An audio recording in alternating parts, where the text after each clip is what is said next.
Okay sister, இன்னைக்கு நான் இந்த செஷனை கன்க்ளூட் பண்ணிடுறேன். என்ன அப்படின்னாக்க, செல்ஃப் பிளேம் அப்படின்றது நமக்குள்ள எப்படி வருது அப்படின்னா, உண்மையிலேயே நாம தப்பு பண்ணிட்டோம் அப்படின்ற அந்த நினைப்பு நமக்கானது கிடையாது.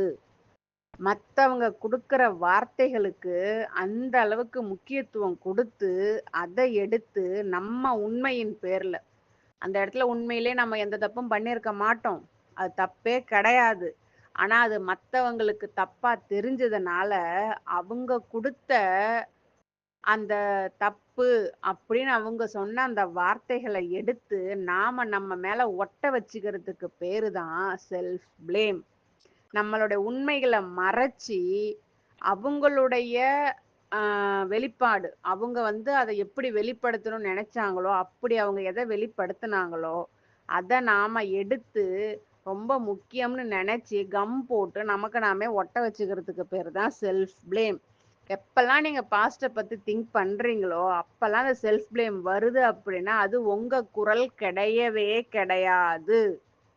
அந்த குரல், அந்த சம்பவத்துக்கு காரணமானவங்க குடுத்தவங்களுடைய குரல். உங்க குரல் கிடையவே கிடையாது. ஸோ செல்ஃப் ப்ளேம் அப்படின்னு வரும்போது, அந்த குரல நல்லா நீங்க உன்னிப்பா கேட்டீங்க அப்படின்னா, அந்த வார்த்தைகள் நீங்க உருவாக்குன வார்த்தைகள் கிடையவே கிடையாது. மத்தவங்க உங்களுக்கு குடுத்த வார்த்தைகள். ஆனா அந்த வார்த்தைகள செல்ஃப் ப்ளேம் அப்படின்ற ஒரு பேட்டர்னா நீங்க இத்தன நாளா, இத்தன வருஷம் கடந்தும் உங்களுக்குள்ள ஒட்டி வச்சிருக்கீங்க. அந்த உண்மைய முதல்ல புரிஞ்சுக்கோங்க. அது ஒரு பேட்டர்ன். Internal pattern. மத்தவங்க உங்களுக்கு குடுத்த அந்த ப்ளேம் வேர்ட்ஸ அவங்க அந்த சம்பவத்த எப்படி பார்த்தாங்களோ, அப்படி குடுத்தத நீங்க என்ன பண்ணிட்டீங்க, வாங்கி உங்க மேல ஒட்ட வச்சுட்டீங்க. அதாவது நீங்க உங்கள எப்படி பார்த்தீங்களோ, அத நம்பாம, அவங்க உங்கள எப்படி பார்த்தாங்களோ, அதுதான் நீங்க. அப்படின்னு நீங்க நெனச்சதுனால தான் இந்த செல்ஃப் ப்ளேம் இத்தன வருஷமா உங்க கூட பயணம் செய்து இருந்துட்டு இருக்கு. இது என்ன பண்ணும் அப்படின்னாக்க, உங்க பாஸ்ட்ட பார்க்கும்போது உங்களுக்கு முள்ளா குத்த வைக்கும். உங்க பிரசன்ட்ல உங்க வொர்த்த கொஞ்சம் கொஞ்சமா கிழிச்சிட்டு இருக்கும். ஸோ இதுக்கு நீங்க பண்ண வேண்டியது, இந்த செல்ஃப் ப்ளேம் அப்படின்றது ஒரு இடத்துல மட்டும் நடந்திருக்காது. நெறைய பேட்டர்ன்ல உள்ள வந்திருக்கும் அந்த செல்ஃப் ப்ளேம் அப்படின்றது.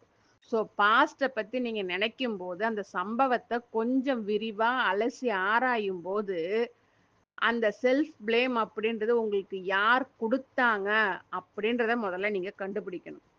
அத கண்டுபிடிச்சுட்டு, அவங்க வார்த்தைகள எடுத்து அவங்ககிட்டயே குடுத்துட்டு நீங்க எட்ட நிக்கணும். கற்பனை தான். ஆனா நீங்க செய்யணும் அத. அந்த வார்த்தைகள உங்களுக்குள்ள இருந்த வார்த்தைகள பிச்சு புடுங்கி அவங்க கையிலே குடுத்துட்டு, நீங்க தனியா எட்ட நிக்கணும். இப்போ உங்கள திரும்பி பாருங்க. அந்த செல்ஃப் ப்ளேம் இல்லாத ஒரு வடிவம் அங்க நிக்கும். அதுதான் நீங்க. இது ஒரே நாள்ல நடந்துராதுங்க சிஸ்டர்.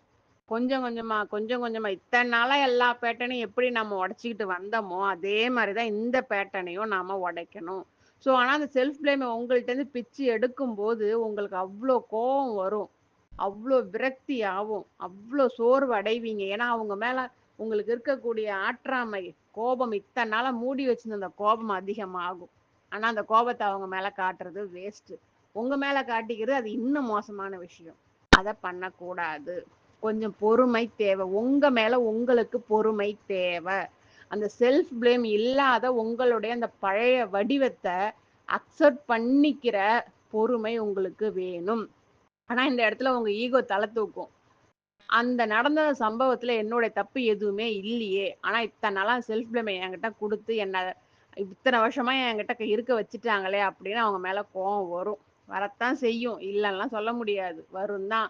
அவங்கள போய் ஒரு என்னது உண்டு இல்ல நாக்கணும். அவங்க மேல அந்த கோவத்தை கொட்டணும்னு தோணும். ஆனா அதனால ஒரு பிரயோஜனமும் கிடையாது. இந்த செல்ஃப் ப்ளேம் இல்லாத உங்களுடைய பழைய வடிவத்தை நீங்க முதல்ல கண்டுபிடிங்க. அதை அக்செப்ட் பண்ணுங்க. அதனால வரக்கூடிய கோபத்தை தூக்கி போடுங்க. இந்த செல்ஃப் ப்ளேம் அப்படின்றது உங்களை விட்டு கொஞ்சம் கொஞ்சமா விலகி போயிடும்.